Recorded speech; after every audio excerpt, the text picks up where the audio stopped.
मंथरा कैकेयी की दासी जिसने अयोध्या का भाग्य बदल दिया।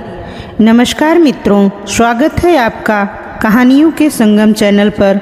आज हम लेकर आए हैं एक ऐसी महिला की कहानी जिसने एक शब्द भी गलत समय पर कह दिया तो महलों के दीप बुझ गए, राजकुल की शांति टूट गई और एक महान युग का आरंभ हो गया।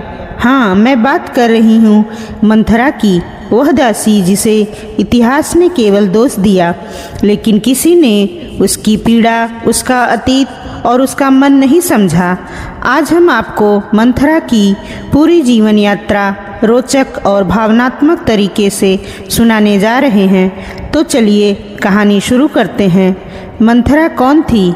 इस प्रश्न का उत्तर इतिहास ने तो दिया, मगर अधूरा, क्योंकि लोग उसे केवल वही देख पाए जो वह दिखी। एक कुटिल दासी, एक छल पूर्वक बातें करने वाली स्त्री जिसने कैकेयी को भड़काया और राम को 14 वर्ष का वनवास दिलाया।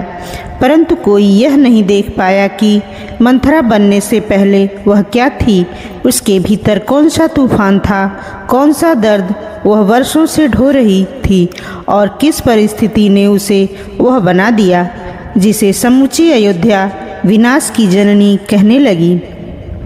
मंथरा का जन्म किसी राजकुल में नहीं हुआ था, न किसी अभिजात वंश में।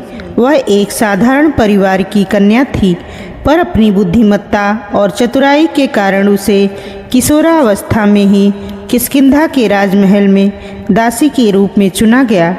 वहाँ उसने पहली बार शक्ति, राजनीति, दरबारों की चालें और राजघराने की नीतियों को समझा। उसकी चालाकी स्वाभाविक नहीं थी, बल्कि परिस्थितियों ने उसे यह सब सिखाया। वह तेज बुद्धि वाली थी और लोग अक्सर कहते थे कि मंथरा एक ऐसी स्त्री है जो किसी की आंखों में देखकर उसके मन का रहस्य भांप ले।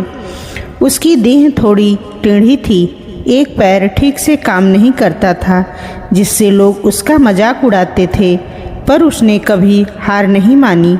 एक दिन किष्किंधा में हुए संघर्ष में उससे गलती हुई और उसे राज्य से निकाल दिया गया।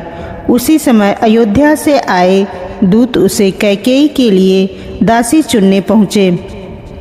दूतों ने उसकी वाणी, चतुराई और मन की गहराई को देखकर उसे चुन लिया और यहीं से मंथरा की वह यात्रा शुरू हुई जिसने रामायण के इतिहास को नया मोड़ दिया। अयोध्या पहुंचने पर मंथरा ने पहली बार कैकेयी को देखा, एक तेजस्वी, निडर, युद्ध कला में पारंगत, सच्चे अर्थों में राजपुरुषों जैसी वीरांगना।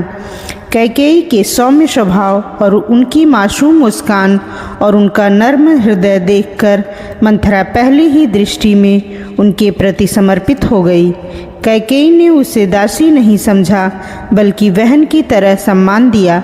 मंथरा के लिए कैकेयी ही उसका संसार बन गई। वह छोटी छोटी बातें याद दिलाती। कैकेयी को कब भूख लगती, कब थकान होती, कब हंसी आती, कब मन उदास होता। कैकेयी की शादी दशरथ से हुई। समय बदला, पर मंथरा का समर्पण वही रहा। जब कैकेयी ने भरत को जन्म दिया, मंथरा फूली न समाई। उसने भरत को अपनी आँखों की रोशनी समझा और उसकी रक्षा, उसकी शिक्षा और उसके पालन पोषण में माँ जैसी निष्ठा दी।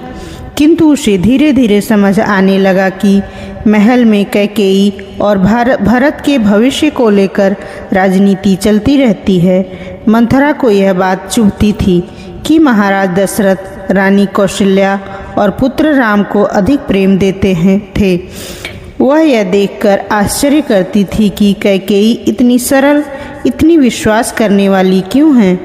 उसे लगता था कि दुनिया सरल नहीं, राजनीति भरी हुई है, इसलिए जो सरल है वह हारता है।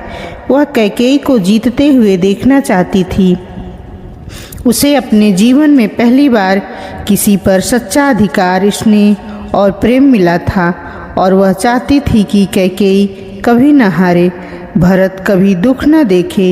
यही कारण था कि जब राम के राज्याभिषेक की घोषणा हुई तो पूरी अयोध्या उत्सव में डूब गई। पर मंथरा के भीतर अजीब सा भय जागा। उसने सोचा, राम का राज्याभिषेक हुआ तो भरत का क्या। उसे यह डर था कि भरत हमेशा राम के सामने छोटा माना जाएगा, कैकेयी का महत्व कम हो जाएगा और कैकेयी के सरल स्वभाव का लोग फायदा उठाएंगे।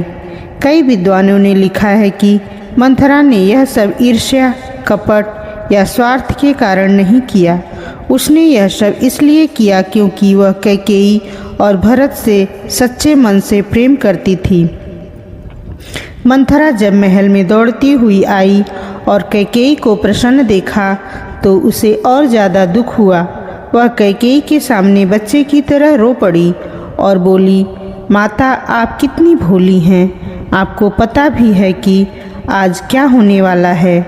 महाराज ने राम का राज्याभिषेक इसलिए तय किया है ताकि आप और भरत हमेशा के लिए परछाई बन जाएं। कल आपके पास कुछ नहीं बचेगा। कैकेयी को शुरू में विश्वास नहीं हुआ। वह बोली, नहीं मंथरा, राम मेरे पुत्र समान हैं, मुझे सबके सुख में सुख है।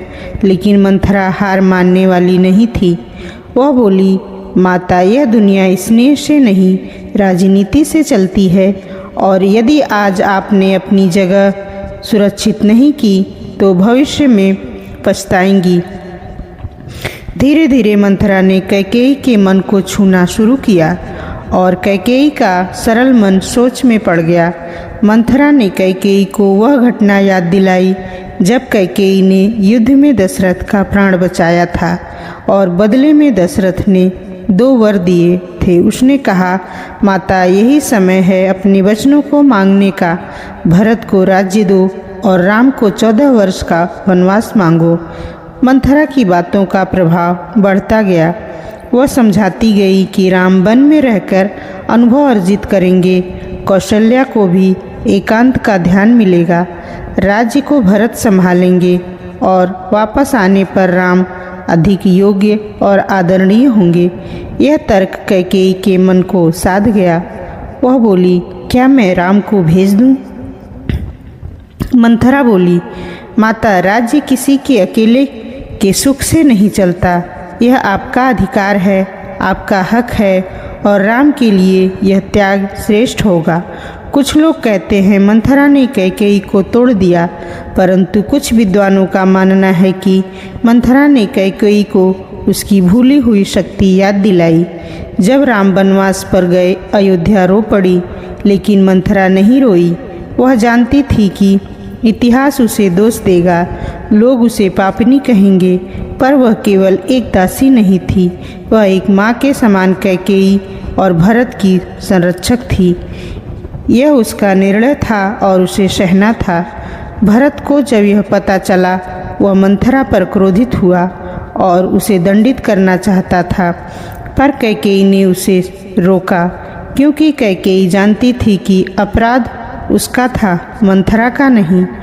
मंथरा महल के एक कोने में अकेली पड़ गई। लोगों ने उससे बोलना बंद कर दिया, उसे अपशब्द कहे गए, उसे भोजन तक कम दिया गया, पर उसने कभी शिकायत नहीं की। उसने स्वयं को एक दोषी के रूप में स्वीकार किया, पर उसके मन में एक ही बात थी, भरत राजा बनेगा और कैकेयी सुरक्षित रहेगी। पर यह भी उसके लिए दुखद था कि भरत ने राज्य स्वीकार नहीं किया और राम के चरणों में सिंहासन रखकर लौट आया। मंथरा ने पहली बार समझा कि उसके निर्णय ने किसी का हित नहीं किया, बल्कि सबको पीड़ा दी। कई कथाओं में आता है कि मंथरा ने जीवन के अंतिम वर्षों में केवल यही कहा, मेरी नीयत गलत नहीं थी, लेकिन मेरा तरीका गलत था। परंतु इतिहास ने उसे स्थान नहीं दिया। वह एक दासी के रूप में जन्मी और दोषिनी बनकर मर गई, जबकि उसकी कहानी में प्रेम भी था, समर्पण भी और एक माँ जैसी व्याकुलता भी। बहुत बहुत धन्यवाद मित्रों।